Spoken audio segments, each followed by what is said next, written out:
नमस्कार, मैं सुबोध मंडल आज आप लोगों के सामने विद्यापति पदावली, जिसका संपादन डॉक्टर नरेंद्र झा ने किया है, उसका 13वां पद विवेचन के लिए, विश्लेषण के लिए लेकर उपस्थित हुआ हूँ।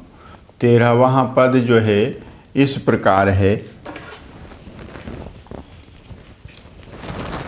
कबरी भय शिखी गेऊ गिरी कंदरे, मुख भय चांद आकाशे, हरिण नयन भय स्वर भय कोकिल, गति भय गज बनवासे, सुंदरी काहे मोहे संभासी नयासी, तू डरे इह सब दूर ही परायल, पुनु काहि डरासी, कुछ भय कमल मुकुल जले मुदी रहु, घट पर वेश हुतासे, दारिम सिरिफल गगन बास करु, शंभु गरल करु ग्रासे, भुज पय पंक मृणाल नुकायल, भुज भय पंक मृणाल लुकायल,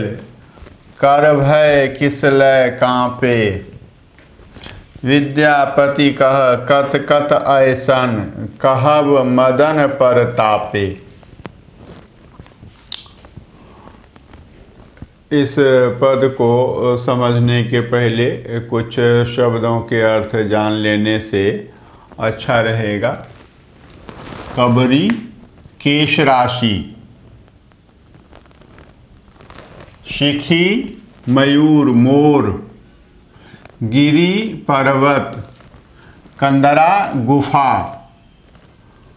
और आकाशे आकाश में।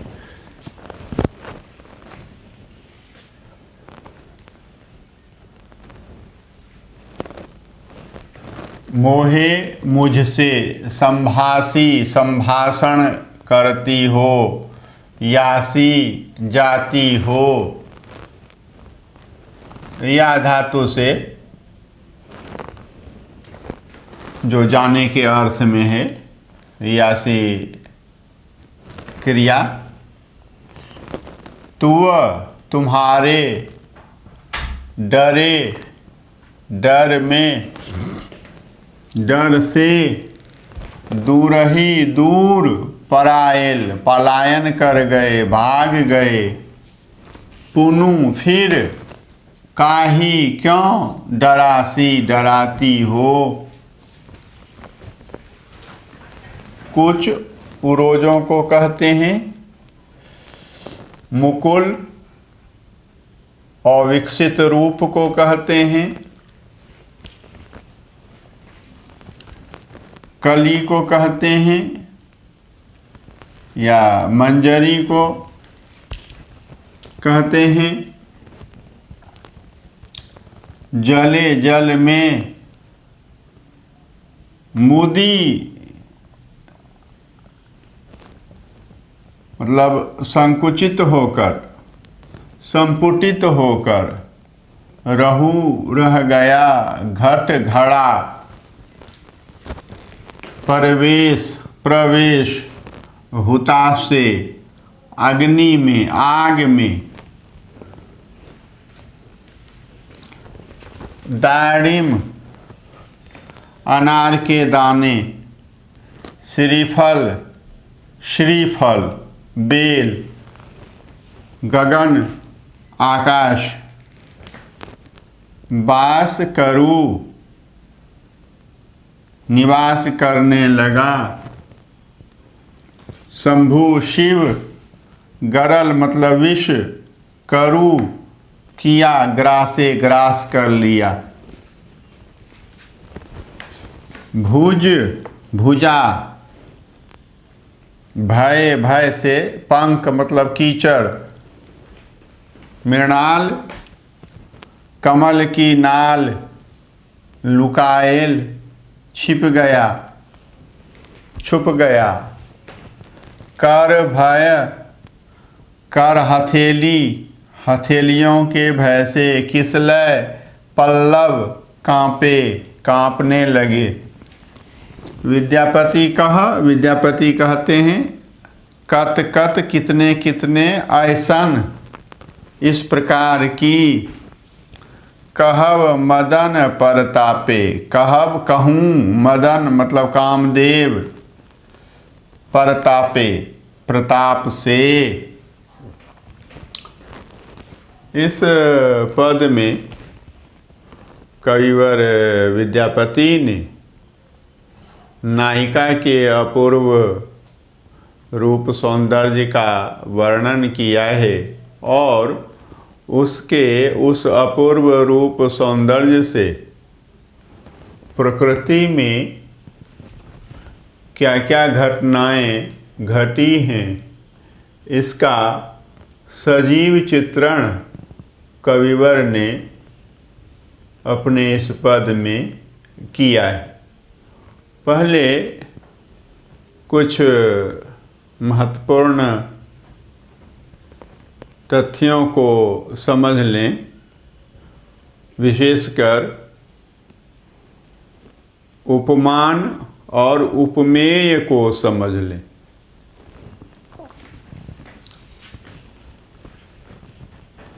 कबरी केश राशि यह उपमेय है और शिखी जो है, मोर के पंख जो हैं वे जो हैं उपमान हैं। मुख, नायिका का मुख उपमेय है और चांद उपमान है। उसी प्रकार नायिका के नयन उपमेय हैं और हरिण की आँखें उपमान हैं। नायिका का स्वर जो है उपमेय है और कोकिल का स्वर जो है उपमान है। नायिका की चाल जो है वह उपमेय है और हाथी की चाल जो है वह उपमान है। यह ध्यान में रखना है। उरोज जो है वे उपमेय हैं। उरोज द्वय, दो उरोज उपमेय हैं और कमल मुकुल जो है उपमान हैं। घट जो है यह उपमान है और नितंब जो है वह उपमेय है। यहाँ घट में श्लेष अलंकार है, इसी से नितंब का और इसी से घड़े का भी अर्थ निकलता है। घट से नायिका के नितंब की उपमा दी जाती है। दाड़िम अनार के दानों से नायिका के दांतों की सुंदरता बताई जाती है। दाड़िम जो है उपमान है और नायिका के दांत जो हैं वे उपमेय हैं। श्रीफल, बेल, यह जो है उपमान है और अधर जो हैं, निम्नोष्ठ जो हैं, नायिका का निम्नोष्ठ जो है वह उपमेय है और बेल जो है वह उपमान है।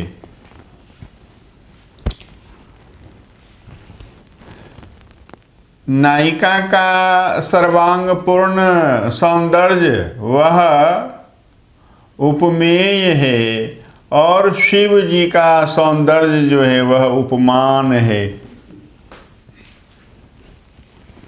और नायिका की भुजा जो है वह उपमेय है और मृणाल जो है, कमल की नाल जो है, कमल का डंठल जो है, कमल की डंटी जो है वह उपमेय है। कर हथेली, तो हथेलियाँ जो हैं वे उपमेय हैं, और पल्लव जो हैं, किसलय जो हैं वे उपमान हैं। तो ये मैंने स्पष्ट किया है। अब इस पद के अर्थ को देखें, भाव को समझें। कबरी भय, नायिका की केश राशि इतनी सुंदर है, इतनी सुंदर है कि मोर जो है वह भयभीत हो गया है, लज्जित हो गया है, और लज्जा जनित भय से मोर जो है वह पर्वत की गुफा में जा छिपा है, चला गया है। केश राशि के भय से मोर जो है पर्वत की कंदरा में, गिरी की कंदरा में, गिरी की गुफा में चला गया है। मुख भय चांद आकाशे, और नायिका का मुख इतना सुंदर है कि भय से चंद्रमा जो है वह आकाश में चला गया है, लज्जित होकर के। यहाँ भय से लज्जा का ही अर्थ लेना होगा, और भय से दूरी बनाने का अर्थ लेना होगा कि चांद जो है दूरी बनाकर आकाश में चला गया है। नायिका के मुख के निकट नहीं फटकता है, नायिका के मुख के करीब नहीं आता है कि लोग देखेंगे, कहेंगे क्या तुम हो, अरे ये नायिका का जो मुख है वह मुख है, और तुम तो इसके मुख के सामने बिल्कुल फीके हो। हरिण नयन भय, और हरिण जो है वह देख रहा है कि मेरी आँखों की तुलना में नायिका की आँखें अत्यंत सुंदर हैं, तो इस लज्जा से वह, और स्वर भय कोकिल, कोकिल की मीठी बोली से भी नायिका का स्वर मीठा है, इस लज्जा से कोकिल। और गति भय गज बनवासे, और नायिका की जो मस्ती भरी चाल है उस चाल की लज्जा से हाथी जो है ये सभी वनवास को चले गए हैं, जंगल में रहने को चले गए हैं, यह देखना है। और तब नायक जो है नायिका से निवेदन करता है, सुंदरी हे सुंदरी, काहे मोहे संभासी न यासी, क्यों नहीं तुम मुझसे बात करती हो और बात करके जाती हो। हे सुंदरी, हे राधे, हे नायिके, तुम मुझसे क्यों नहीं बात करती हो और बात करके जाती हो। तू डरे यही सब दूर ही परायल, तुम्हारे डर से ये सब दूर ही पलायन कर गए हैं, दूर भाग गए हैं। पुनु का ही डरासी, और फिर तुम इन सब को क्यों डराती हो। कुछ भय कमल मुकुल जले मुदी रहू, उरोजों की सुंदरता से लज्जित होकर कमल की कली जो है वह जल में ही संकुचित होकर रह गई है। पूर्वजों की सुंदरता की लज्जा से कमल की कली जो है जल में ही मुदी रहू संकुचित होकर के रह गई है। वह जल से बाहर आकर के प्रस्फुटित ही नहीं होती है, विकसित ही नहीं होती है। घट परवेश होता से और घड़ा जो है वह नायिका के नितंब की सुंदरता से जो है लज्जित होकर के अग्नि में प्रवेश कर गया है, अर्थात आवा में प्रवेश कर गया। आवा जिसमें मिट्टी के बर्तनों को पकाते हैं, हुताश में आग में आवा में प्रवेश कर गया है, वहाँ जाकर छुप गया है। घट को लगता है कि मैं अभी परिपक्व नहीं हुआ हूँ, मेरी सुंदरता में कमी है, घोर कमी है। और नायिका के जो नितंब हैं वो पुष्ट हैं और अत्यंत सुंदर हैं, तो इससे लज्जित होकर के परिपक्व होने के लिए और सुंदर होने के विचार से घड़े जो हैं वे आवा में प्रविष्ट हो गए हैं, आवा में प्रवेश कर गए हैं। दाड़िम अनार के दाने और श्रीफल बेल। दाड़िम जो हैं वो नायिका की दंत पंक्ति से सुंदर नहीं है, श्रीफल जो है वह नायिका के अधर से सुंदर नहीं है। इस कारण से दोनों गगन बास करूँ, गगन में वास करने लगे हैं, गगन में रहने लगे हैं, ऊंचे ऊंचे पेड़ों पर रहने लगे हैं। यह ध्यान में रखना है। शंभु गरल करु ग्रासे, और शंभु ने क्या किया, शिव जी ने क्या किया कि विष का पान कर लिया है, विष का पान कर लिया है, विष पान कर लिया, विष को खा लिया है।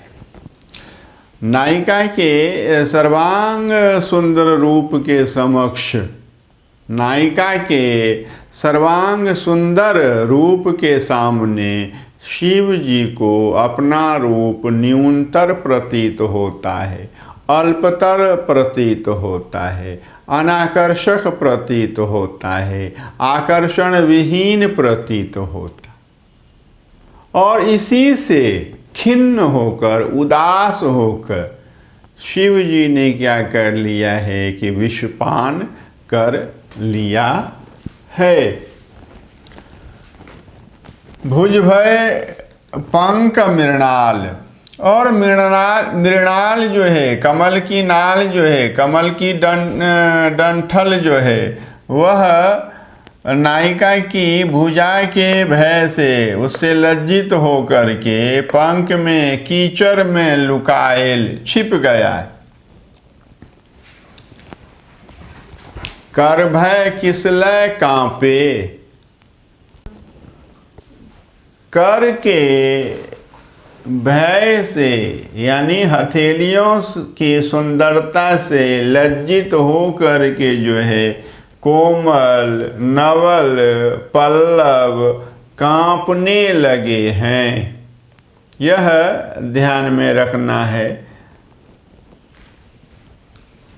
विद्यापति कहते हैं, कत कत ऐसन नायिका के अपूर्व रूप सौंदर्य के कारण ऐसी कितनी कितनी घटनाएं घटित हो गई हैं, ऐसी कितनी कितनी क्रियाएं हो गई हैं, और इन क्रियाओं में कहब मदन प्रतापे, मदन का प्रताप सम्मिलित है। मदन का प्रताप नहीं होता, नायिका के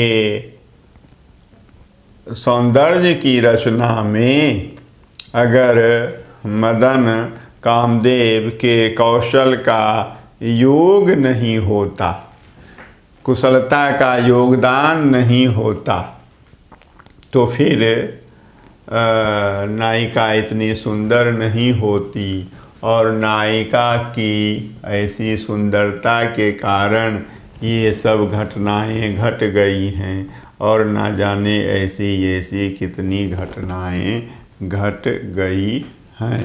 तो यह है विद्यापति का कत कत ऐसन कहब मदन परतापे। विद्यापति कहते हैं कि कामदेव के प्रताप से नायिका की सुंदरता ने जो चमत्कार किया है, जो करिश्मा किया है, जो गजब ढाया है, उससे ऐसी कितनी कितनी घटनाएं हो गई हैं। और इन घटनाओं के विषय में विस्तार से कविवर विद्यापति ने कहा है, जिसको हम लोगों ने अभी समझा है।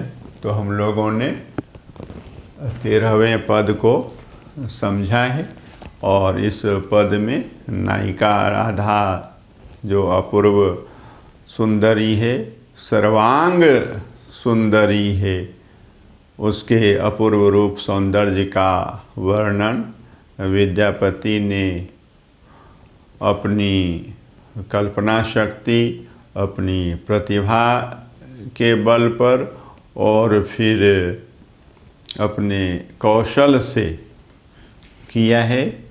और यह सब हमने देखा है, समझा है, बूझा है। बहुत बहुत धन्यवाद।